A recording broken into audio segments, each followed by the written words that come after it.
세월호 7시간에 대해서는 저기 특검에서 그 국민적 열망이 있었지만 거기까지는 가지 못했어요. 시간적. 자, 원래 이렇게 여쭙겠습니다. 주사 맞았습니까 그때?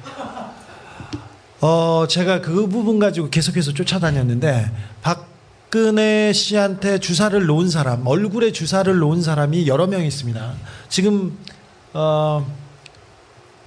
지금 보이는 사람만 해도 김영재 원장이 있었고요. 네. 그다음에 김영재 원장 말고 압구정동에 다른 성형외과 원장이 있습니다. 그다음에 또 얼굴을 놓았던 정기환 교수, 세브란스의 정기환 교수가 있었고요. 그다음에 그 간호장교들이 있었고, 그다음에 주사 백 선생 아줌마도 주로 영양주사, 비타민 주사 전문이지만 얼굴에 침도 잘 놓는 사람이었습니다. 그리고 또 다른 사람이 또 있다고 얘기하는데 다 제가 비선이죠? 네, 아니죠, 뭐 그렇죠. 김영재하고 정기환 교수는 뭐 자문의가 돼서 청와대에 들락날락거렸는데 그래서 계속 물어봤어요. 주사를 놓은 사람들한테 네가 놓았지. 근데 자기는 아니라고 하는데 네. 15일이나 16일 날 주사를 맞은 것은 대통령이 주사를 맞은 것은 맞다고 합니다. 그러니까 그 세월호 있던 4월 16일이나 15일. 네. 17일 날 멍자국이 명확하게 있어요. 네네네. 멍자국이 명확하게 있어요. 근데 중요한 것은 15일이나 16일 날 자기네는 안 놨는데 대통령 얼굴을 맨날 보는 사람들조차도 주사를 맞은 자국이 맞다고 합니다. 그리고 계속해서 제가 압박을 했을 때 김영재 원장이 21일 날 갑자기 청와대에서 불려가서 주사를 놨답니다. 네. 그게 멍 빼는 주사였어요. 자, 15일이나 16일 날 주사를 놨고 그 다음에 20일이나 21일 날 또 주사를 놨어요. 그리고 한 달 후에 그러니까 5월 중순에 다시 김영재 원장이 골프를 치다가 제주도에서 골프를 치다가 갑자기 청와대에서 불려가가지고 다시 주사를 놓습니다. 이번에도 멍 빼는 주사였어요. 그러면 4월 15일이나 16일 네. 주사 맞았습니다. 그리고 네. 20일쯤에 또 주사를 맞았습니다. 네. 그리고 5월 20일쯤에 또 주사를 맞았어요. 5월이요? 예. 한 달 후에. 그러면 계속해서 주사를 맞은 거예요. 그래서 멍이 들면 멍 빼는 주사를 놔요. 이게 그 멍 주변에 주사를 놓으면 이걸 중화시켜서 네네네네. 이렇게 그 멍을 빼는 주사를 놓은 겁니다. 그러면 그때 5월 달이나 4월, 5월에 집중적으로 주사를 맞은 겁니다. 근데 여러분 아시다시피 필러나 보톡스는 네. 이게 수명이 한 6개월 가요. 6개월 이상이에요. 그리고 박근혜 대통령이 얼굴에 실 리프팅 네네네. 시술도 받았어요. 받았는데 이거는 뭐 1, 2년 가요. 네. 1, 2년보다 더 갑니다. 이게 금줄 같은 실을 넣어서 이거 얼굴을 평평하게 하는 거니까. 그러면 자연스럽게 4월과 5월 세월호 참사가 있었던 그때 집중적으로 주사를 맞았다고 하는데 대통령한테 가장 주사를 많이 놓은 사람은 김상만 그 옛날에 차병원에 있다가 녹십자 쪽에 가 있던 김상만 원장인데 그 네. 사람은 한 달에 한두 번씩 한 달에 두세 차례씩 들어가서 주사를 놨습니다. 얼굴이 아니라 뭐 영양제나 다른 데 주사.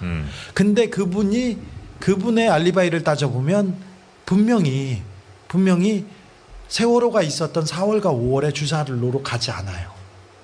없어요.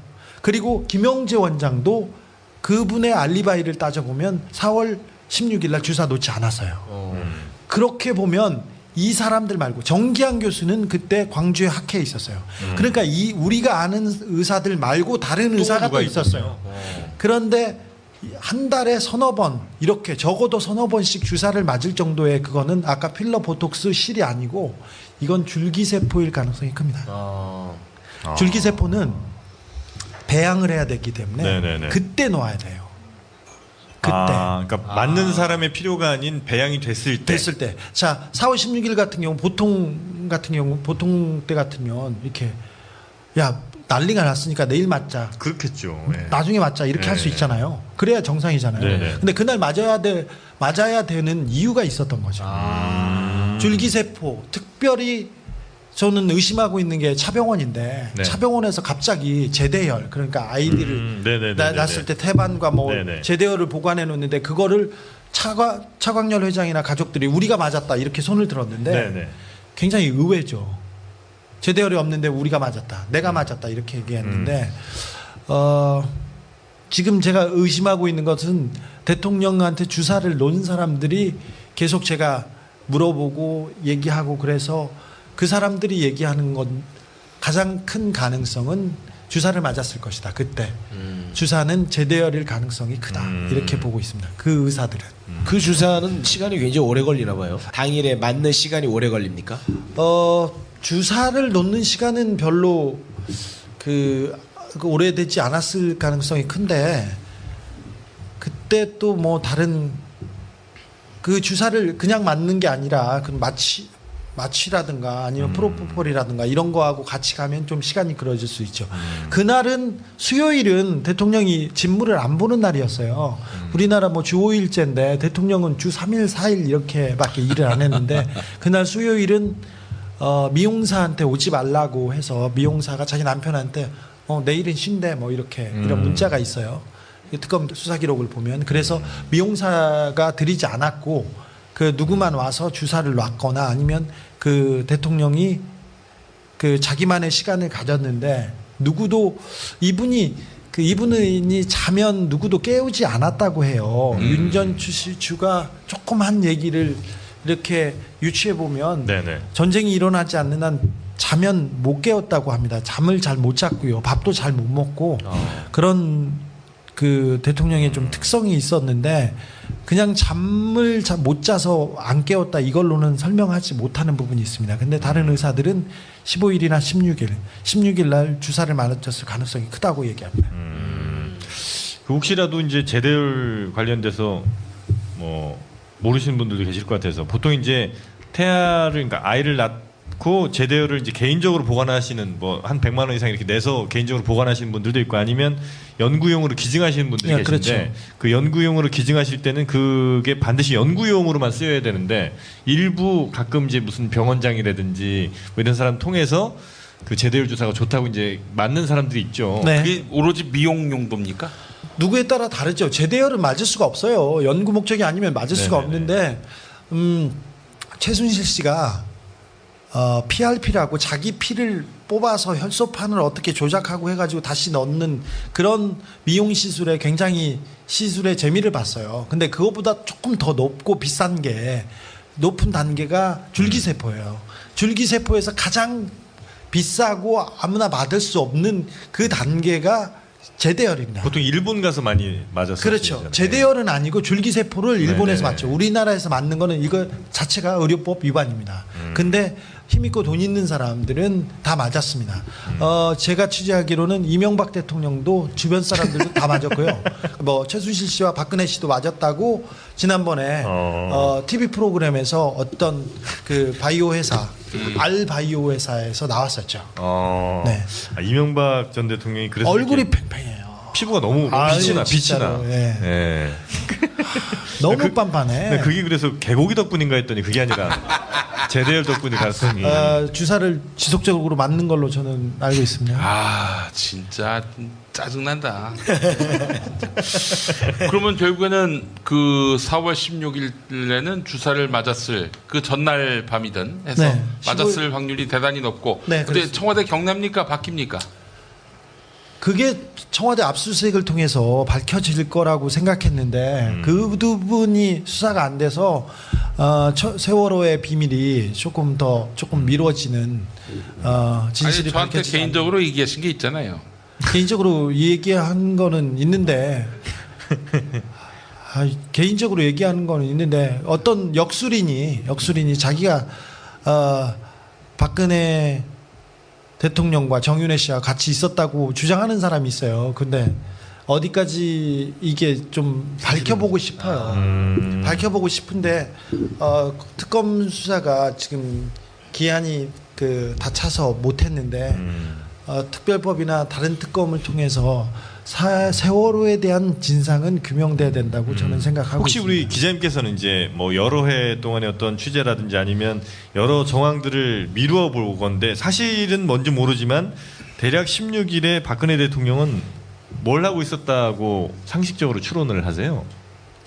저를 보내려고 하는 것 같아요. 아니 그러니까 이거 뭐 사실과 무관하게 저는 네. 처음에는 계속해서 무속과 미용이 합쳐졌다고 생각해요. 무속 플러스 미용. 네. 아까 자기가 같이 있었다고 주장하는 그 역술인의 행적을 보면 2시간 반, 3시간이 네. 비어요. 그래서 그 시간 동안 같이 있었을 가능성이 굉장히 큰데 정윤회 씨도 비거든요. 그 알리바이가. 그리고 그래서 저는 같이 이게 혼재되어 있는 거 아닌가 저는 그렇게 생각하는데 그거는 좀 검찰이 다시 밝힐 숙제가 된 것 같습니다. 네. 박근혜 구속되면은 이제 또 정권이 바뀌면은 사람들은 MB도 어떻게든 좀 보내야 되는 거 아니냐 네. 이렇게 보는 사람들이 박근혜 많은데 구속부터 얘기해야 되는데 옛날에는 굉장히 잘 외웠던 사람인 것 같은데 언제부턴가는 문답이 안 되는 분이세요. 질문하면 답을 못해요. 그러니까 A에 대해서 물어보면 A에 대해서 대답하지만 B에 대해서 물어봐도 A에 대해서 대답하고 C에 대해서도 이름 물어보면 A 대답합니다. 옛날엔 준비된 답변 정도는 했었는데 네. 이제는 그것도 안 된다. 그래서 저 기자들하고 그 문답을 못한 것이 네네네. 그 이유가 컸어요. 근데 검찰에 가서는 자기가 말하는 것이 다 자기한테 족쇄로 들어올 수 있어서 박근혜 대통령이 그래서 특검에나 검찰에 나가지 않을 거라고 저는 생각했었어요. 아예. 그래서 이번에도 가능한 한 미룰 거라고 생각했는데 갑자기 나가게 된 게 자기가 좀 믿는 구석이 있는 것 같은데 내일 나가도 가장 중요한 부분에 대해서는 얘기하지 않고 자기 얘기만 계속 되풀이할 가능성이 커요. 그러니까 A, B, C, D, E, F 이번엔 질문이 많지 않습니까? 네. 그래도 A만 계속 얘기하는 거예요. 원래 대답을 잘 못하세요. 이렇게 물어보잖아요. 이름이 뭐예요? 박근혜요. 성함은요? 예? 이렇게 그런 식이거든요. 뭐예요? 이거 뭐 그런 너무하잖아요. 얘기까지 너무하시네. 이거 인격 모독입니다. 인격 모독이었어요. 근데 그랬는데 네. 내일 만약에 출두하면 그 검찰의 질문이 다 끝나지 않아요. 기본적으로 수사에 지금 특검에서 검찰로 넘어왔지 않습니까? 네. 이제 수사가 시작되는 단계예요. SK나 롯데 그리고 다른 대기업에 대한 강요, 뇌물 이런 부분은 빠져 있고 직권남용에 대해서도 다 물을 수가 없어요. 네. 그렇다고 해서 뭐 이분을 잡아놓고 48시간 잡아놓을 수도 없지 않습니까? 몸도 약하고 집에 가겠다고 분명히 얘기할 거고요. 변기는 문제는 어떻게 할 거야? 뭐 이런 문제 때문에 조금 수사를 하고 다시 돌려보냈다가 다시 불러서 또 사법 처리를 해야 되는데 영장을 청구할 거고요. 재판을 진행하면 17년 정도 구형할 거예요. 징역. 17년이요? 네. 구체적으로 나옵니까 그렇게?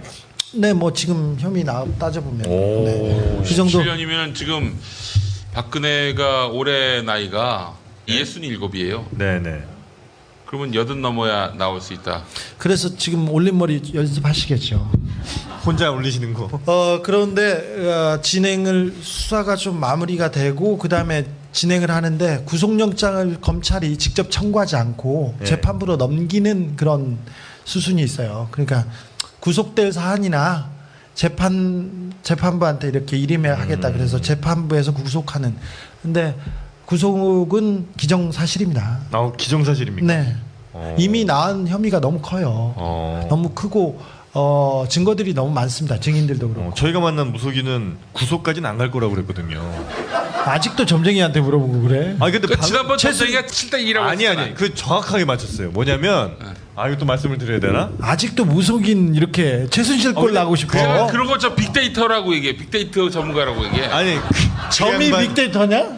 그 양반이 무당한 600명을 빅데이터 돌려가지고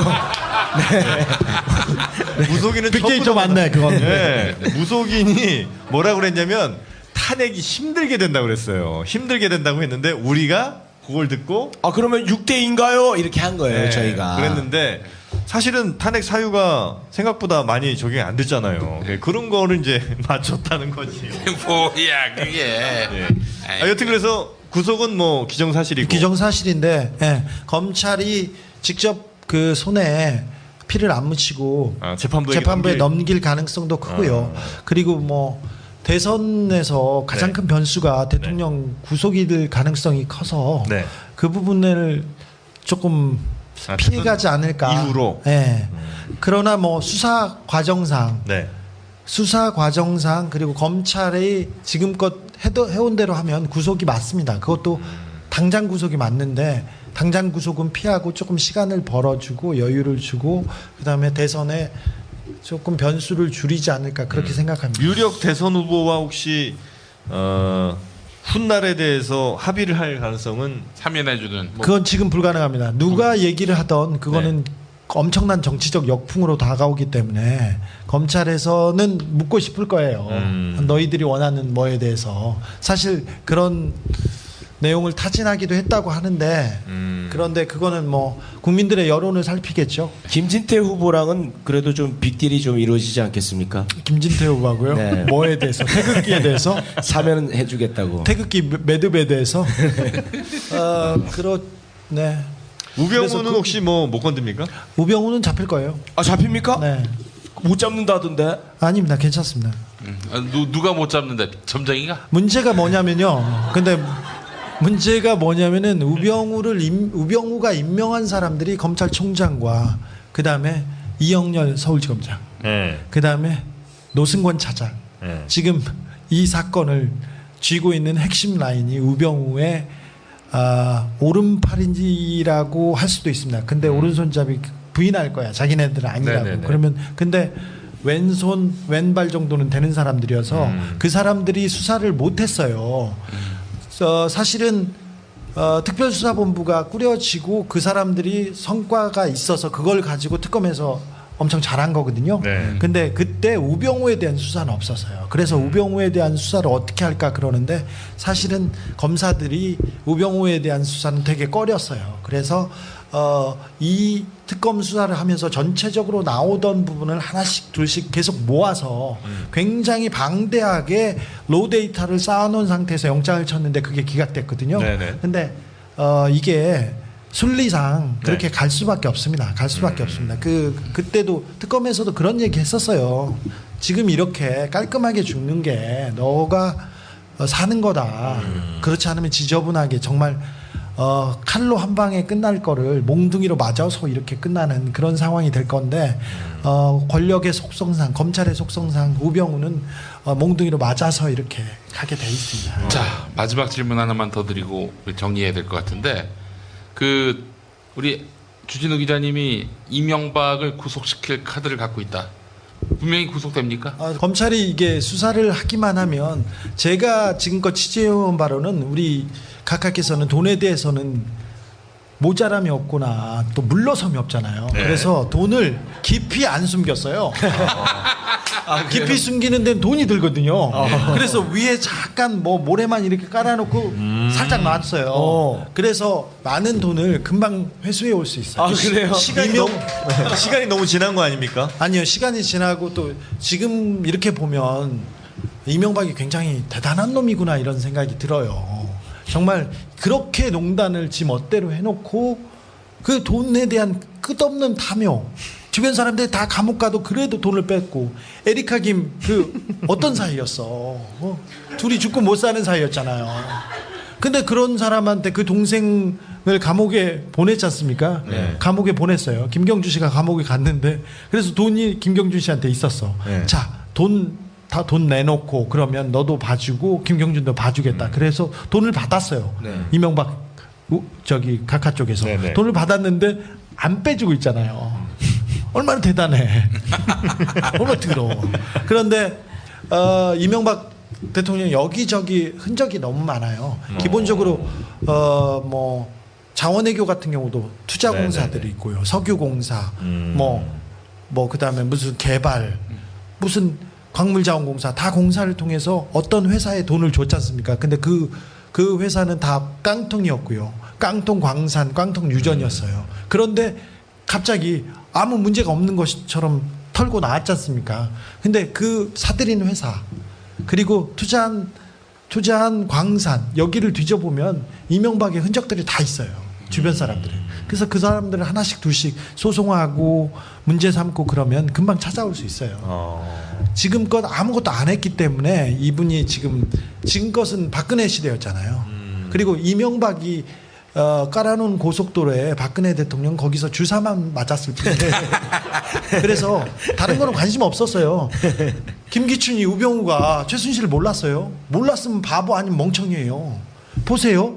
그래서 주사 두 사람이 주사 받고 놀게 놔두고 기네들끼리 해먹은 거예요. 그래서 이게 바뀌면 권력이 바뀌면 검찰이 알아서 좋은 사람들만 이렇게 꾸려놓으면 이명박은 금방 잡습니다. 어렵지 않습니다. 민주당 후보 누가 돼도 다 잡습니까? 아니면 어떤 사람이 좀 더 잡는데 유리합니까? 누가 돼도 다 잡는다고 봐요. 그래요. 네.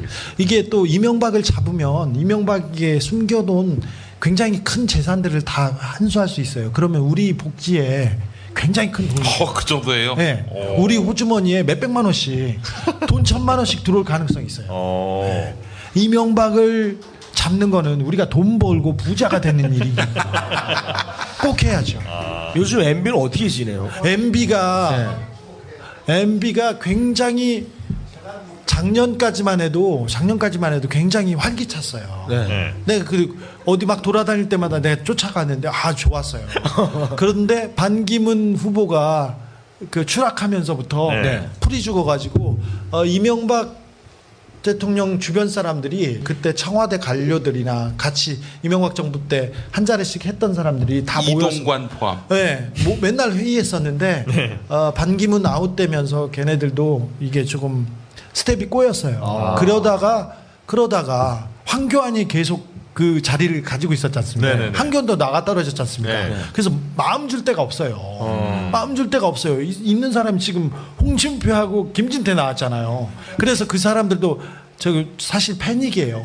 사실 보수 진영에서는 박근혜 대통령이 얼른 떠안고 가주기를 바랬는데 박근혜 대통령이 계속 버티면서 중간중간에 조력자 역할을 하면서 모든 뉴스를 빨아들이고 있지 않습니까? 그래서 누구도 지금 뛰어들 수가 없어요. 홍석현 회장이 뭘 하네 했는데 홍석천보다 훨씬 인지도가 떨어져요. 이게 안 돼요. 재밌네. 재밌으시네. 아니 그게 아니라 대통령 후보는 대통령은 어떤 사람이 되냐면 시골 할머니들 농사짓는 할머니들 TV도 안 보고 아무것도 안 보는데 그 사람도 아는 사람처럼 얘기하는 거 있잖아요. 그런 거. 노무현이는 뭐 이렇게 하고 이명박이는 이렇게 얘기를 해야 되는데 그러면 인지도가 전국적으로 90% 이상 넘어가야 돼요. 근데 거기까지 가는 후보들이 없어요. 일 나가도 가장 중요한 부분에 대해서는 얘기하지 않고 자기 얘기만 계속 되풀이할 가능성이 커요. 그러니까 A, B, C, D, E, F 이번엔 질문이 많지 않습니까? 네. 그래도 A만 계속 얘기하는 거예요. 원래 대답을 잘 못하세요. 이렇게 물어보잖아요. 이름이 뭐예요? 박근혜요. 성함은요? 이렇게 그런 식이거든요. 뭐예요? 이거 뭐 그런 너무하잖아요. 너무하시네. 이거 인격 모독입니다. 인격 모독이었어요. 근데 그랬는데 네. 내일 만약에 출두하면 그 검찰의 질문이 다 끝나지 않아요. 기본적으로 수사에 지금 특검에서 검찰로 넘어왔지 않습니까? 네. 이제 수사가 시작되는 단계예요. SK나 롯데 그리고 다른 대기업에 대한 강요, 뇌물 이런 부분은 빠져 있고 직권남용에 대해서도 다 물을 수가 없어요. 네. 그렇다고 해서 뭐 이분을 잡아놓고 48시간 잡아놓을 수도 없지 않습니까? 몸도 약하고 집에 가겠다고 분명히 얘기할 거고요. 변기는 문제는 어떻게 할 거야? 뭐 이런 문제 때문에 조금 수사를 하고 다시 돌려보냈다가 다시 불러서 또 사법 처리를 해야 되는데 영장을 청구할 거고요. 재판을 진행하면 17년 정도 구형할 거예요. 징역. 17년이요? 네. 구체적으로 나옵니까 그렇게? 네, 뭐 지금 혐의 따져보면 오. 네. 그 정도. 7년이면 지금 박근혜가 올해 나이가 67이에요. 네네. 그러면 80 넘어야 나올 수 있다. 그래서 지금 올림머리 연습하시겠죠. 혼자 올리시는 거. 그런데 수사가 좀 마무리가 되고 그 다음에 진행을 하는데 구속영장을 검찰이 직접 청구하지 않고 네. 재판부로 넘기는 그런 수순이 있어요. 그러니까 구속될 사안이나 재판부한테 이렇게 일임하겠다 그래서 재판부에서 구속하는. 근데 구속은 기정사실입니다. 기정사실입니까? 네. 이미 낳은 혐의가 너무 커요.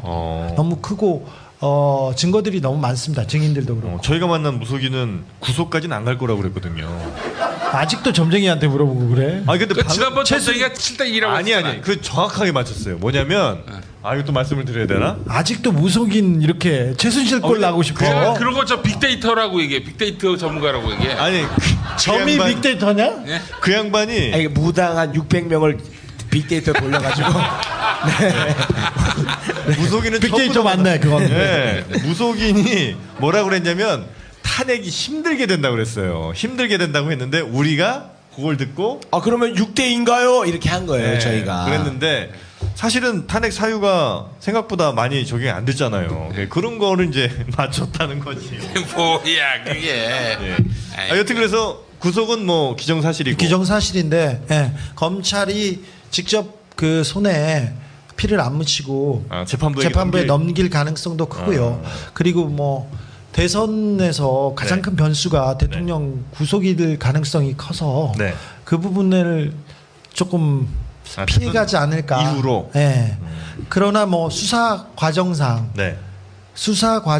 그리고 검찰이 지금껏 해온 대로 하면 구속이 맞습니다. 그것도 당장 구속이 맞는데 당장 구속은 피하고 조금 시간을 벌어주고 여유를 주고 그다음에 대선에 조금 변수를 줄이지 않을까 그렇게 생각합니다. 유력 대선 후보와 혹시 훗날에 대해서 합의를 할 가능성은 참여해주는. 뭐. 그건 지금 불가능합니다. 누가 얘기를 하던 그거는 엄청난 정치적 역풍으로 다가오기 때문에 검찰 보통 일본 가서 많이 맞았어요. 그렇죠. 제대열은 아니고 줄기세포를 일본에서 맞죠. 우리나라에서 맞는 거는 이거 자체가 의료법 위반입니다. 근데 힘있고 돈 있는 사람들은 다 맞았습니다. 제가 취재하기로는 이명박 대통령도 주변 사람들도 다 맞았고요. 뭐 최순실 씨와 박근혜 씨도 맞았다고 지난번에 TV 프로그램에서 어떤 그 바이오 회사 알 바이오 회사에서 나왔었죠. 네. 이명박 전 대통령이 그래서 얼굴이 이렇게 팽팽해요. 피부가 너무 빛이 나. 진짜로, 예. 예. 너무 그- 빤빤해. 네, 그게 그래서 개고기 덕분인가 했더니 그게 아니라 제대열 덕분일 가능성이. 주사를 지속적으로 맞는 걸로 저는 알고 있습니다. 아 진짜 짜증난다. 그러면 결국에는 그 4월 16일에는 주사를 맞았을 그 전날 밤이든 해서 네, 맞았을 확률이 대단히 높고. 네, 근데 그렇습니다. 청와대 경례입니까 바뀝니까? 그게 청와대 압수수색을 통해서 밝혀질 거라고 생각했는데 그 부분이 수사가 안 돼서 세월호의 비밀이 조금 미뤄지는 진실이 아니 저한테 밝혀지지 개인적으로 얘기하신 게 있잖아요. 개인적으로 얘기한 거는 있는데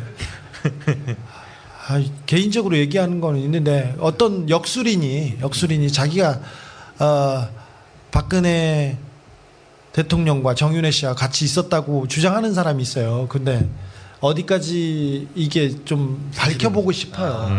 밝혀보고 싶은데 특검 수사가 지금 기한이 다 차서 못했는데 특별법이나 다른 특검을 통해서 세월호에 대한 진상은 규명돼야 된다고 저는 생각하고 혹시 있습니다. 우리 기자님께서는 이제 뭐 여러 해 동안의 어떤 취재라든지 아니면 여러 정황들을 미루어 볼 건데 사실은 뭔지 모르지만 대략 16일에 박근혜 대통령은 뭘 하고 있었다고 상식적으로 추론을 하세요?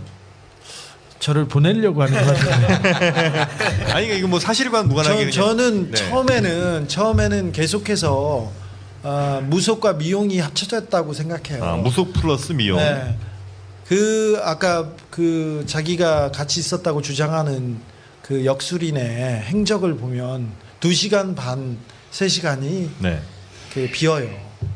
그래서 그 시간 동안 같이 있었을 가능성이 굉장히 큰데 정윤회 씨도 비거든요. 그 알리바이가. 그리고 그래서 저는 같이 이게 혼재되어 있는 거 아닌가 저는 그렇게 생각하는데 그거는 좀 검찰이 다시 밝힐 숙제가 된 것 같습니다. 네. 박근혜 구속되면은 이제 또 정권이 바뀌면은 사람들은 MB도 어떻게든 좀 보내야 되는 거 아니냐 네. 이렇게 보는 사람들이 박근혜 많은데 구속부터 얘기해야 되는데 옛날에는 굉장히 잘 외웠던 사람인 것 같은데 언제부턴가는 문답이 안 되는 분이세요. 질문하면 답을 못해요. 그러니까 A에 대해서 물어보면 A에 대해서 대답하지만 B에 대해서 물어봐도 A에 대해서 대답하고 C에 대해서도 이름 물어보면 A 대답합니다. 옛날엔 준비된 답변 정도는 했었는데 네. 이제는 그것도 안 된다. 그래서 저 기자들하고 자유 그 문답을 못한 것이 네네네. 그 이유가 컸어요. 근데 검찰에 가서는 자기가 말하는 것이 다 자기한테 족쇄로 들어올 수 있어서 박근혜 대통령이 그래서 특검에나 검찰에 나가지 않을 거라고 저는 생각했었어요. 아예. 그래서 이번에도 가능한 한 미룰 거라고 생각했는데 갑자기 나가게 된 게 자기 좀 믿는 구석이 있는 것 같은데 내일이었어요. 그러니까 이 우리가 아는 의사들 말고 다른 의사가 또 있었어요.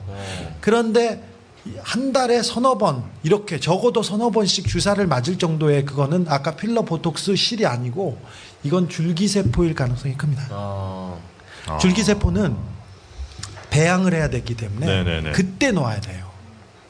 그때. 그러니까 맞는 사람의 필요가 아닌 배양이 됐을 때. 자, 4월 16일 같은 경우 보통 때 같으면 이렇게 야 난리가 났으니까 내일 맞자. 그렇겠죠. 예. 나중에 맞자 이렇게 할 수 있잖아요. 그래야 정상이잖아요. 네네. 근데 그날 맞아야 되는 이유가 있었던 거죠.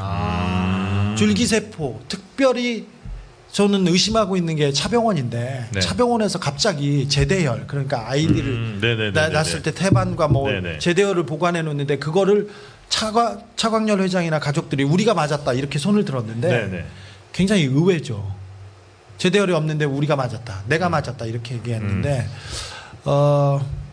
지금 제가 의심하고 있는 것은 대통령한테 주사를 놓은 사람들이 계속 제가 물어보고 얘기하고 그래서 그 사람들이 얘기하는 건 가장 큰 가능성은 주사를 맞았을 것이다. 그때 주사는 제대열일 가능성이 크다. 이렇게 보고 있습니다. 그 의사들은. 그 주사는 시간이 굉장히 오래 걸리나 봐요. 당일에 맞는 시간이 오래 걸립니까?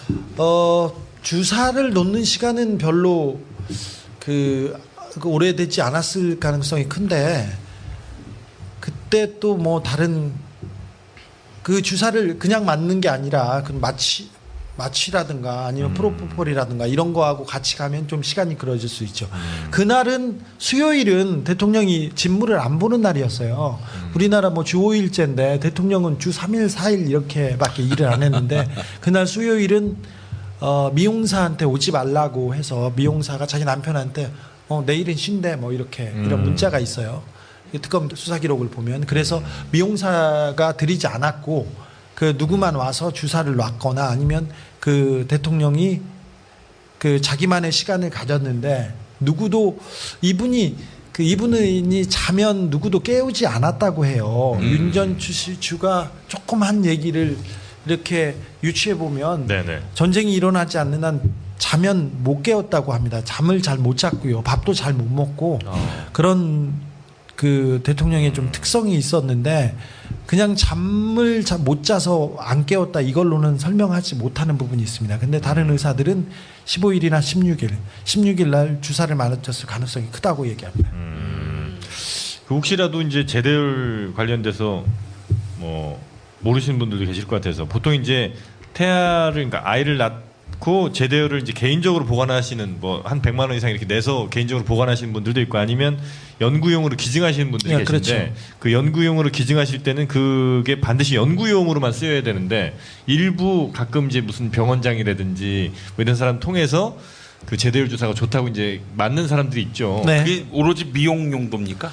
누구에 따라 다르죠. 제대열은 맞을 수가 없어요. 연구 목적이 아니면 맞을 수가 없는데 최순실 씨가 PRP라고 자기 피를 뽑아서 혈소판을 어떻게 조작하고 해가지고 다시 넣는 그런 미용 시술에 굉장히 시술의 재미를 봤어요. 근데 그것보다 조금 더 높고 비싼 게 높은 단계가 줄기세포예요. 줄기세포에서 가장 비싸고 아무나 받을 수 없는 그 단계가 제대열입니다. 그래서는 묻고 싶을 거예요.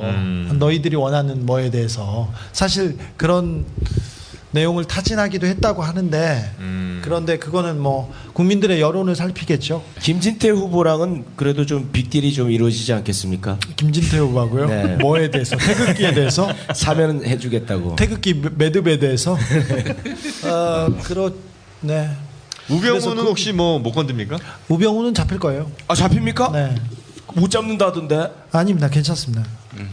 누가 못 잡는데 점쟁이가? 문제가 뭐냐면요. 근데 문제가 뭐냐면은 우병우가 임명한 사람들이 검찰총장과 그 다음에 이영렬 서울지검장, 네. 그 다음에 노승권 차장. 네. 지금 이 사건을 쥐고 있는 핵심 라인이 우병우의 오른팔인지라고 할 수도 있습니다. 근데 오른손잡이 부인할 거야. 자기네들은 아니라고. 네네네. 그러면 근데 왼손 왼발 정도는 되는 사람들이어서 그 사람들이 수사를 못했어요. 사실은 특별수사본부가 꾸려지고 그 사람들이 성과가 있어서 그걸 가지고 특검에서 엄청 잘한 거거든요. 네. 근데 그때 우병우에 대한 수사는 없었어요. 그래서 우병우에 대한 수사를 어떻게 할까 그러는데 사실은 검사들이 우병우에 대한 수사는 되게 꺼렸어요. 그래서 이 특검 수사를 하면서 전체적으로 나오던 부분을 하나씩 둘씩 계속 모아서 굉장히 방대하게 로우 데이터를 쌓아놓은 상태에서 영장을 쳤는데 그게 기각됐거든요. 네네. 근데 이게 순리상 그렇게 갈 수밖에 없습니다. 갈 수밖에 없습니다. 그때도 특검에서도 그런 얘기 했었어요. 지금 이렇게 깔끔하게 죽는 게 너가 사는 거다. 그렇지 않으면 지저분하게 정말 칼로 한 방에 끝날 거를 몽둥이로 맞아서 이렇게 끝나는 그런 상황이 될 건데 권력의 속성상 검찰의 속성상 우병우는 몽둥이로 맞아서 이렇게 가게 돼 있습니다. 자, 마지막 질문 하나만 더 드리고 정리해야 될 것 같은데 우리 주진우 기자님이 이명박을 구속시킬 카드를 갖고 있다. 분명히 구속됩니까? 검찰이 이게 수사를 하기만 하면 제가 지금껏 취재해온 바로는 우리 각하께서는 돈에 대해서는 모자람이 없거나 또 물러섬이 없잖아요. 네. 그래서 돈을 깊이 안 숨겼어요. 깊이 숨기는 데는 돈이 들거든요. 그래서 위에 잠깐 뭐 모래만 이렇게 깔아놓고 살짝 놨어요. 그래서 많은 돈을 금방 회수해 올 수 있어요. 아, 그래요? 시간이 너무 지난 거 아닙니까? 아니요, 시간이 지나고 또 지금 이렇게 보면 이명박이 굉장히 대단한 놈이구나 이런 생각이 들어요. 정말 그렇게 농단을 지 멋대로 해놓고 그 돈에 대한 끝없는 탐욕, 주변 사람들이 다 감옥 가도 그래도 돈을 뺐고, 에리카 김 어떤 사이였어? 둘이 죽고 못 사는 사이였잖아요.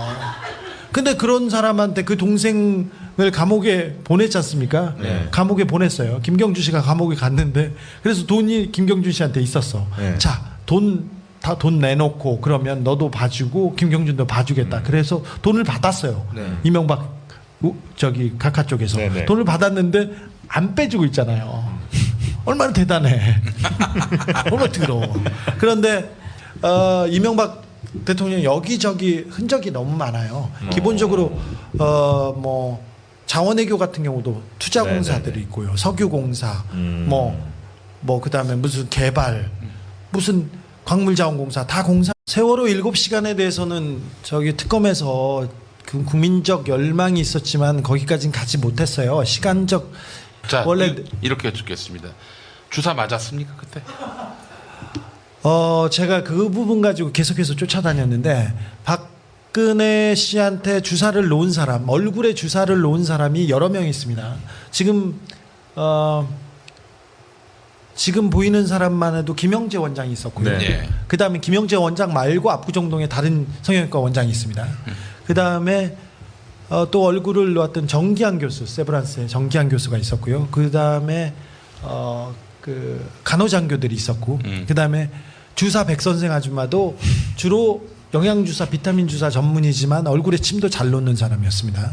그리고 또 다른 사람이 또 있다고 얘기하는데 다 이제 제가 비선이죠? 네, 아니죠, 뭐 그렇죠. 김영재하고 정기환 교수는 뭐 자문의가 돼서 청와대에 들락날락거렸는데 그래서 계속 물어봤어요. 주사를 놓은 사람들한테 네가 놓았지. 근데 자기는 아니라고 하는데 네. 15일이나 16일 날 주사를 맞은 것은 대통령이 주사를 맞은 것은 맞다고 합니다. 그러니까 그 세월호 있던 4월 16일이나 15일. 네. 17일 날 멍자국이 명확하게 있어요. 네네네. 멍자국이 명확하게 있어요. 근데 중요한 것은 15일이나 16일 날 자기네는 안 놨는데 대통령 얼굴을 맨날 보는 사람들조차도 주사를 맞은 자국이 맞다고 합니다.